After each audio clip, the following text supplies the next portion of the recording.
नमस्कार दोस्तों, civil exam study में आप सभी का स्वागत है। दोस्तों, आज की कौन सी 1 मई हो गई है, ठीक है। और 1 मई से कुछ करंट अफेयर्स की महत्वपूर्ण टॉपिक्स होगी जो कि यूपीएससी के प्रीलिम्स और ऑल स्टेट एग्जाम्स के प्रीलिम्स यानी प्रारंभिक परीक्षा के लिए बहुत ही उपयोगी हो सकती हैं। तो फ्रेंड्स, डेली करंट अफेयर्स की वीडियो और साथ में सब्जेक्ट वाइज और प्लस यूपीएससी की प्रीवियस ईयर में आए हुए प्रश्नों को भी हल करवाया जाता है। तो जो लोग पिछली वीडियो नहीं देखे हैं सर्च करके देख सकते हैं। और सिविल एग्जाम स्टडी के साथ बने रहने के चैनल को जरूर सब्सक्राइब करें। तो चलिए देखते हैं आज के पहली टॉपिक क्या, यानी 1 मई के करंट अफेयर्स की पहली टॉपिक क्या है। ये उष्णकटिबंधीय चक्रवात, ठीक है। पहली टॉपिक है उष्णकटिबंधीय चक्रवात। तो देखते हैं कि भारतीय मौसम विज्ञान विभाग यानी इंडियन मेट्रोलॉजिकल डिपार्टमेंट यानी आईएमडी ने 28 अप्रैल 2020 को 169 यानी 169 उष्णकटिबंधीय चक्रवातों यानी ट्रॉपिकल साइक्लोन जिनके जिनके बंगाल की खाड़ी एवं हिंद महासागर से आने की संभावना है के नामों की एक नई सूची जारी की है। क्या की है? एक नई सूची जारी की गई है। मुख्यबिंदु की आईएमडी यानी क्या है कि विश्व भर में जो है स्थापित 6 क्षेत्रीय विशिष्ट मौसम विज्ञान केंद्रों रीजनल, ठीक है, रीजनल ऐसे स्पेशलिस्टेड मेट्रोलॉजिकल सेंटर यानी आरएसएमसी में से एक है। इसके अतिरिक्त जो है आईएमडी 5 क्षेत्रीय उष्णकटिबंधीय चक्रवाती केंद्र, ठीक है, जिन्हें उष्णकटिबंधीय चक्रवातों से संबंधित एडवाइजर एवं नाम जारी करने का कार्य दिया जाता है। इनमें से क्या है? एक है।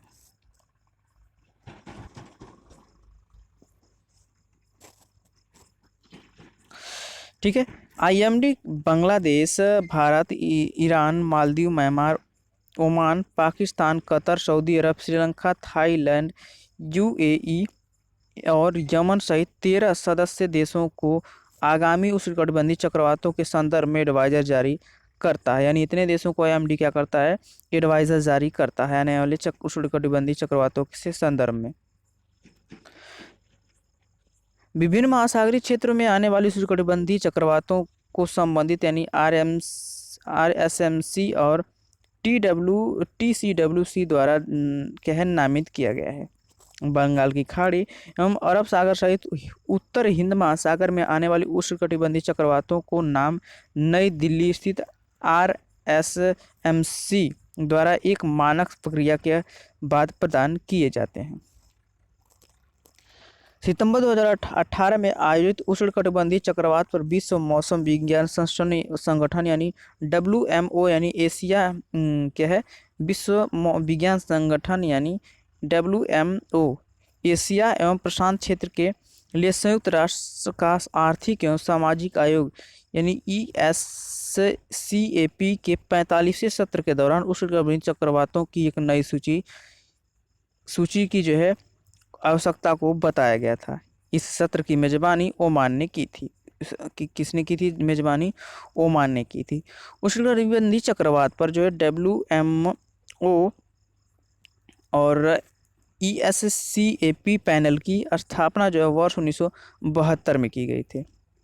इसका उद्देश्य क्या है? तो बंगाल की खाड़ियों और सागर में उष्णकटिबंधीय चक्रवातों से बाढ़ एवं तूफान के कारण होने वाली जान माल की क्षति को कम करने के लिए योजना बनाना है, उसके कार्यान्वयन के लिए बढ़ावा देना है। आईएमडी प्रमुख ने सितंबर 2019 में अपनी सूची प्रस्तुत की थी, जिसे हाल ही में म्यांमार में आयोजित बैठक के दौरान अनुमोदित किया गया है। इस सूची में कुल 169 नामों में से 13 सदस्यों के देशों के लिए जो है 13 चक्रवातों के नाम शामिल हैं। इस सूची में जो 169 नामों में से जो है 13 सदस्य देशों के लिए 13 चक्रवातों के नाम शामिल हैं। इस सूची में जो है भारत से संबंधित भविष्य में आने वाले चक्रवातों के नाम जो है गति, तेज, मुरासू, आग, व्योम, झार, प्रोबाहो, नीर प्रभंजन, घूर्णी, अम्बुद और जलधि तथा वेगा है। ये भारत के लिए नाम दिए गए हैं चक्रवात आने वाले। कुछ अन्य नामों में विप्रजाय, अर्नब और उपाकुल शामिल हैं। इस सूची में बांग्लादेश के लिए निसारगा और ईरान के लिए जो निवार जैसे नाम भी शामिल हैं। अब देखते हैं अगली टॉपिक क्या है कि कोविड-19 डैशबोर्ड। ठीक है, कोविड-19 डैशबोर्ड। तो देखते हैं क्या है कोविड-19 डैशबोर्ड कि हाल ही में महाराष्ट्र की स्मार्ट सिटी कल्याण डोंबिवली नगर निगम, ठीक है,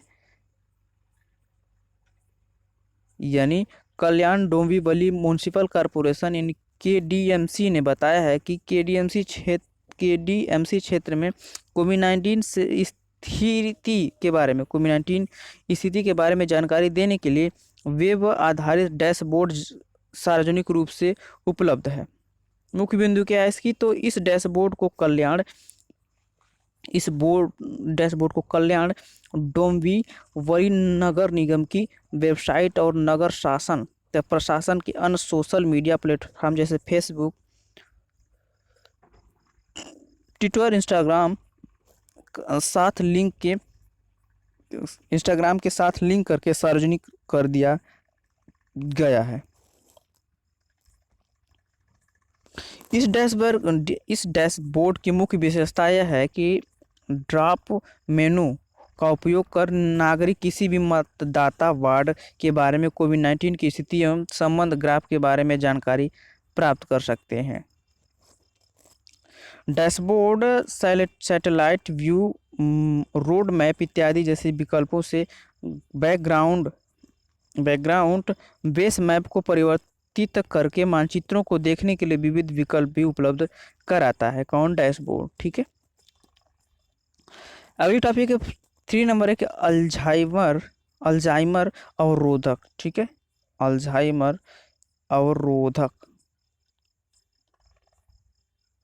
तो देखते हैं कि हाल ही में विज्ञान पत्रिका यानी आई साइंस में प्रकाशित एक शोध कार्य में बताया गया है कि वैज्ञानिकों ने वरबेरिन की संरचना को जो है वेर-डी में बदल दिया है ताकि इसका उपयोग अल्जाइमर अवरोधक के रूप में किया जा सके।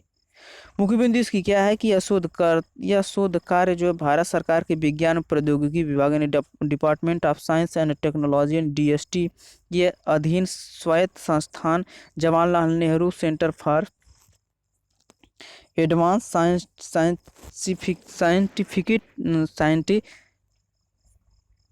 साइंटिफिक रिसर्च यानी Jawaharlal Nehru centre for advance क्या है साइंटिफिक रिसर्च यानी JNCARS के वैज्ञानिकों ने किया है। वरबेरिन करक्यूमिन के समान एक प्राकृतिक एवं सस्ता उत्पाद है जो कि व्यावसायिक रूप से उपलब्ध है। करक्यूमिन एक चमकीला पीला रसायन है जो कि करकुमा लोग पौधों द्वारा निर्मित होता है। करकुमा लोंगा पौधे द्वारा क्या होता है, निर्मित होता है। हालांकि वरबेरिन आसानी से नहीं घुलता और कोशिकाओं के लिए विषाक्त होता है। यही कारण है कि वैज्ञानिकों ने वरबेरिन को वेर-डी में संबोधित कर दिया जो एक घुलनशील एंटीऑक्सीडेंट है। वैज्ञानिकों ने इसे अल्जाइमर रोग की बहुआयामी अमाइलाइड विषाक्तता के लिए बहुसक्रियात्मक अवरोध के रूप में पाया है। प्रोटीन संयोजन एवं अमाइलाइड विषाक्तता ही मुख्य रूप से तंत्रिका कोशिकाओं में पाई जाने वाली बहुआयामी विषाक्तता के लिए मद्देनजर होते हैं। वैज्ञानिकों ने जीवित कोशिकाओं में बहुआयामी विषाक्तता को दूर करने के लिए जो है इसी बहुक्रियाशील अवरोधों को विकसित किया है। अल्जाइमर रोग सबसे अधिक होने वाला तंत्रिका अपक्षयी विकार है जो मनोभ्रंश से 70% अधिक मामलों के लिए यह मुख्य कारण होता है। बहुआयामी विषाक्तता की वजह से इस रोग का स्वरूप जो है बहुघटकीय रोग होने के कारण शोधकर्ताओं के लिए इसकी कारगर दवा विकसित करना काफ़ी मुश्किल हो गया है। अब देखते हैं वेर-डी क्या है कि वेर-डी संरचनात्मक विशेषताएं ऐसी है कि वे प्रतिक्रियाशील ऑक्सीजन प्रजातियों यानी ठीक है क्या है ठीक क्या है रिएक्टिव ऑक्सीजन स्पेसीज के सृजन को रोकती है और ऑक्सीकरणीय क्षति से बड़े जैविक अणुओं को बचाती है।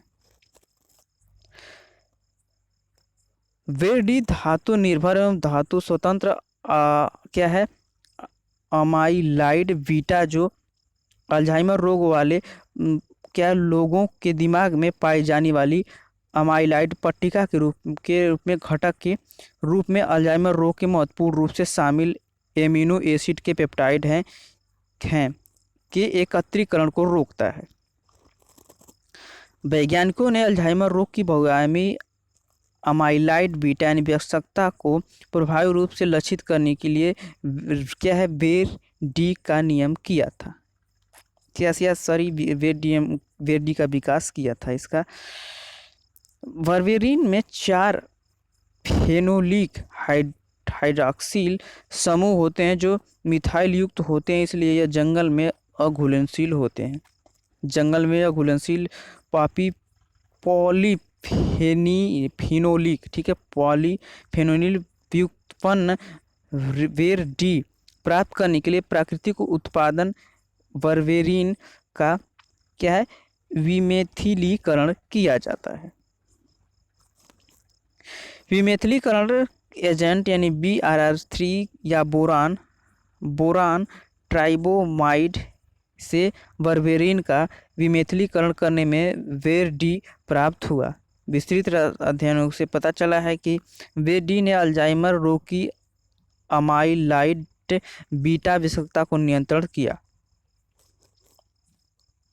अब देखते हैं आज की वीडियो का लास्ट टॉपिक यानी HCARD ठीक है। लास्ट टॉपिक तो देखते हैं कि हाल ही में जो है फ्रंट लाइन कोविड-19 के हेल्थ केयर वॉरियर्स की सहायता के लिए CSIR लैब द्वारा एक रोबोट HCARD विकसित किया गया है। HCARD का पूर्ण रूप जो hospital care assistive robotic device है। इसका पूर्ण क्या कि hospital care assistive robotic device है। इसका HCARD का पूर्ण रूप। मुख्य बिंदु क्या है कि यह डिवाइस जो रोबोट इन कोविड-19 संक्रमित लोगों से शारीरिक दूरी बनाए रखने में मुख्य स्वास्थ्य कर्मियों की मदद करेगा। इसका निर्माण जो है central mechanical engineering research institute के दुर्गापुर स्थित CSIR लैब ने किया है। यह उपकरण विभिन्न अत्याधुनिक प्रौद्योगिकियों से सुसज्जित है और नेविगेशन से स्वचालित एवं मैनुअल दोनों तरीके से काम करता है। इस रोबोट को एक नियंत्रण स्टेशन द्वारा नियंत्रित एवं संचालित किया जा सकता है। इसमें विभिन्न विशेषताएं शामिल हैं। नेविगेशन है इसके बारे में क्या कि रोगियों को दवाइयाँ व भोजन उपलब्ध कराने के लिए मेज जैसी दराज सक्रिय प्रणाली, नमूना संग्रह एवं ऑडियो विजुअल कम्युनिकेशन।